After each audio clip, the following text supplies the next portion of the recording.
kesempatan dulu ke Prof. Aliudin Saleh ya, menyampaikan pokok pikirannya berkaitan dengan apa yang menjadi tema kita hari ini, lalu kemudian sebentar ke Pak Amrullah.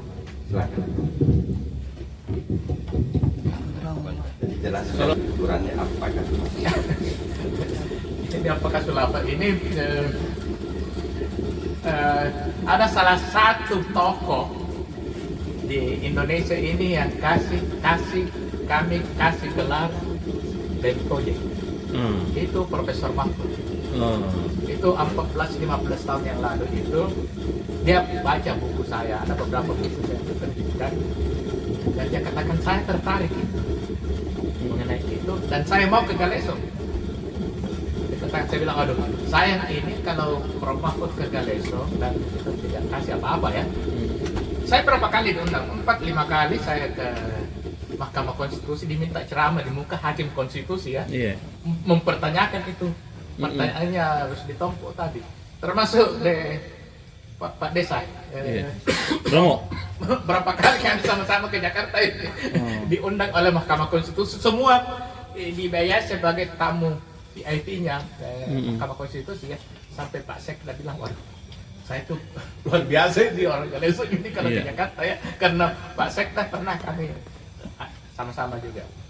Apa sulapa itu 4 sifat kepemimpinan yang wajib dimiliki ya. Ini bukan 1, 2, 3, 4, tetapi sifatnya kumulatif, bukan alternatif. Jujur, cerdas, kaya, berani. Nah, ini yang banyak dipertanyakan. Oh, pemimpin itu harus kaya. Ya, kaya dalam arti materi, tetapi kaya juga dalam arti kaya ide, kaya pemikiran. Yang kedua, kaya itu berarti tidak miskin. Sekarang kan ini banyak pemimpin yang banyak uang, banyak harta, banyak istri, mungkin banyak apa, semuanya banyak, tetapi uang rakyat juga diembat. Beras miskin dia makan. Apa itu bukan orang kaya dalam konsep apakah apa ya. Jadi jujur, kaya, cerdas, berani. Jadi berani itu bukan hanya berani berperang, berani apa, tetapi berani mengakui kenyataan ya. Berani nih pariolo, tamalah ke nih pariboko. Ya. Berani dia jadi pemimpin, tetapi kalau kalah dia bersaing sebagai apa, harus rela itu mengakui. Itu namanya orang berani. Jangan sudah kalah macam-macam yang dilakukan untuk supaya ada pembenaran. Antara lain seperti itu. Sebetulnya ada bisa di scan itu tentang berani. Nah, itu yang paling berkesan itu tentang keberanian Imanin Rory dan Tojeng. Karanggalesong itu Karanggalesong yang keempat itu yang itu menolak perjanjian bunga ya. Tidak suka itu perjanjian bunganya dan pergi berjuang ke Jawa, ke Banten, kemana. Baru-baru ini utusan dari Sultan Cirebon datang sini minggu lalu ya. Minggu lalu Romo ya. Datang dari Kesultanan Cirebon. Selalu mereka yang resmikan ini kampung adat dan budaya ini Sultan Cirebon. Sultan Cirebon Arif Natadiningrat. Arif Natadiningrat ya, meresmikan ini. Beliau itu ketua forum silaturahmi Keraton Nusantara ya. Resmikan itu. Dan dia salah satu jasa dari Sultan Cirebon Imanindori itu ialah membebaskan itu Sultan Cirebon dari cengkraman Amangkurat yang kejam sekali itu, dan Karanggalesong itu culik itu Sultan Cirebon untuk dilantik menjadi Sultan Cirebon, dan itu orang Cirebon selalu ingat sampai sekarang. Makanya hubungan kami dengan Cirebon itu ini Imanindori ini tidak punya kawin dengan anak Ratu Kuning ya. Ratu Kuning itu anaknya Trunojoyo, tapi konon tidak punya turunan, tidak punya anak di situ. Jadi kami ini orang Galesong yang menganggap bahwa kita ini keturunan Karanggalesong dari Imanindrori itu agak susah diterima itu. Padahal mestinya kita bangsawan ya kalau turunan itu, karena makanya tentang bangsawan ini saya berubah pikiran. Tidak usah terlalu menonjolkan bahwa karena saya keturunan dari Karanggalesong keberapa maka saya bangsawan. Saya bilang barangkali kita harus ubah itu paradigma. Ya, kita ubah itu paradigma karena menurut saya bangsawan itu adalah orang yang peduli kepada bangsanya. Ya. Bangsawan orang yang peduli kepada bangsanya. Kalau pahlawan orang yang berjuang untuk bangsanya. Tetapi syaratnya harus mati untuk bisa menjadi pahlawan ya. Mati dulu baru bisa juga. Kalau bangsawan masih hidup, tetapi peduli kepada bangsanya. Makanya saya pikir itu Denuntung ini mungkin memang bangsawan ya. Tetapi barangkali Denuntung itu adalah salah satu yang harus kita akui yang peduli kepada bangsa Galesong. Dan dia bangsawan. Ya.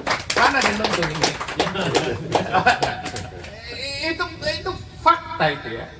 Jadi biar kok bilang anaknya kok apa turunannya apa, kalau apa jasanya terhadap bangsa Galesong? Apa? Denuntung sudah tulis mengenai semesta Galesong, menulis macam-macam, membawa orang dari Marege ke sini, dan banyak hal yang dia lakukan untuk kita orang Galesong. Sama dengan Profesor Mahfud. Dia tidak ada, dia orang Madura. Profesor Mahfud itu orang Madura. Tapi waktu kami dialog itu, dan beliau katakan saya Papa, dan dia luar biasa itu, dia buat tentang Galesong itu Profesor sampai sekarang. Sejak Prof Mahfud itu, sejak dia Menko, sejak Menteri Hukum apa, setiap datang ke Sulawesi Selatan itu selalu minta ajudan itu hubung saya. Dan saya selalu dikasih tempat duduk yang bagus ya untuk kalau beliau terakhir ini tentang reformasi ada reformasi Polri ya. Saya diundang sebagai salah satu narasumber sebagai budayawan ya. Bayangkan saya itu disuruh berbicara tentang budaya. Pak Prof Mahfud datang dan dia minta saya hadir. Dan di situ saya katakan bahwa kalau mau memperbaiki Polri ini pakai prinsip Makassar. Batuirate ki anang kasih. Batuirate ko anang kasih. Jadi kalau membersihkan dari atas. Apa maksudnya itu? Saya bilang terjemahkan sendirilah. Siapa yang harus dibersihkan itu di Polri itu, kalau mau Polri ini bagus, bersihkan dari atas itu. Karena kalau bersihkan dari bawah, tiba-tiba kotoran dari atas akan turun lagi, itu menjadi kotor. Jadi, kalau mau membersihkan, bersihkan atas dulu. Dan itu dia ulangi itu mantan Kapolri Pak Sahuddin siapa itu namanya, dia catat itu Prof betul. Kalau membersihkan dari atas ya, dari atas. Jadi itu yang konsep saya mengenai bangsawan. Jadi mohon maaf Denapa ya sebagai Karenapa ya, Karen Romo sampai semua. Mari kita berbuat untuk bangsa Galesong seperti yang dilakukan oleh Kamarudin Hasim. Kalau mau lihat Galesong, bangsa ini mari kita, Galesong ini terlalu banyak yang bisa diperbaiki. Tidak habis ini Pak. Makanya saya siapkan nanti ini ada homestay nanti. Ini nanti rumah ini di rancang ini akan menjadi rumah kayu nanti. Ini di luarnya nanti rumah akan kayu semua, dan itu kayu sapu, kayu ulin ya. Kayu ulin tidak ada lagi dijual, makanya kami beli kayu-kayu bekas. Ini kayu bekas semuanya, bekas kayu ya. Kopi kalau mau kopi ada. Iya, layani dulu bikin kopi saja. Bikin kopi dulu. Bisa ambil masing-masing tidak apa-apa. Iya. Oke. Banyak yang tadi saya sudah cerita, tidak terlalu panjang gini. Boleh masih lanjut 5 menit. Seperti di Katotnoka. Iya. Jadi negeri ini itu negeri maritim dari dulu. Iya. Ya. Itu Dan apa itu punya hubungan karena dulu mendalami Teripang ya. Ini ahlinya Teripang ada di sini sekarang. Iya. Orang Galesong itu pergi Iya. tangkap Teripang dan dia bersahabat dengan aborigin di sana. Iya. Tidak sama dengan orang-orang Inggris apa semua datang ke sana menjajah ini. Iya. Itu bersahabat, bahkan kawin-mawin dengan orang aborigin di sana. Iya. Punya hubungan baik di sana. Dan itu Teripang dibawa dari Australia itu datang ke Galesong ini, namanya Katot Nokang. Di Iya. sana itu ada tuku namanya Pakatik Nokang. Iya. Saya kenal Katot Nokang itu karena teman saya orang Amerika yang perkenalkan itu. Waktu saya kawin Pak, Pak Sapiko orang Amerika. Itu jadi Iya. agak aneh itu jadi setiap itulah yang bercerita bawa saya ke Katot Nokang karena di situ sejarah hubungan begitu baik antara luar negeri. Jadi dulu itu Galesong ini sudah berhubungan dengan Cina, dengan Rusia, dengan apa semua karena Iya. Teripang. Jadi itu tentang Teripang. Yang kemudian yang kedua ialah itu yang saya katakan tidak habis dibahas ini kalau Iya. begitu banyak hal, makanya kita harus tarik ini orang-orang muda. Ada Iya. Pak Kadis. Iya. Ada pendidikan, Sekdis, pendidikan ada iya. Pak Iya. Marling, ada kepala Iya. dinas pendidikan. Pariwisata. Itu banyak, ada banyak sekali yang bisa dilakukan di kami ada obsesi besar untuk sudah lama kami gagas bersama-sama dengan Forum Pemerhati Galesong ya, Iya. untuk menggagas sekolah adat budaya dan konstitusi. Itu sudah lama sekali dan insya Allah kami akan buat terus. Dan disitulah datang saja. Sebetulnya sudah mulai datang berdatangan itu siswa-siswa ada dari Makassar, dari Iya. mana untuk datang. Dan sekolah ini jangan dianggap harus punya gedung, punya apa, belajar seperti yang dilakukan oleh barangkali Socrates ya. Socrates itu Iya, iya. mendidik anak-anak itu tidak pakai apa, pokoknya sambil jalan-jalan mereka bertanya pohon apa namanya ini, apa gunanya, apa seperti itu. Iya. Apa filosofinya ini, apa bahasa Makassarnya ini namanya. Dan itu nanti Bapak bisa lihat ada banyak Iya. ukiran-ukiran di atas ini di Balak Barataya juga, di tempat lain juga yang kami buat. Itu pesan-pesan leluhur. Dan itu yang saya katakan tidak cukup kalau satu Iya. hari, 2 hari, mungkin 1 bulan, terutama peneliti-peneliti asing bisa kami siapkan homestay sementara dalam proses. Ada banyak sekali yang bisa dilakukan di sini. Ada Bungung Barania, ada Tujua. Iya, Itu cerita iya. luar biasa itu.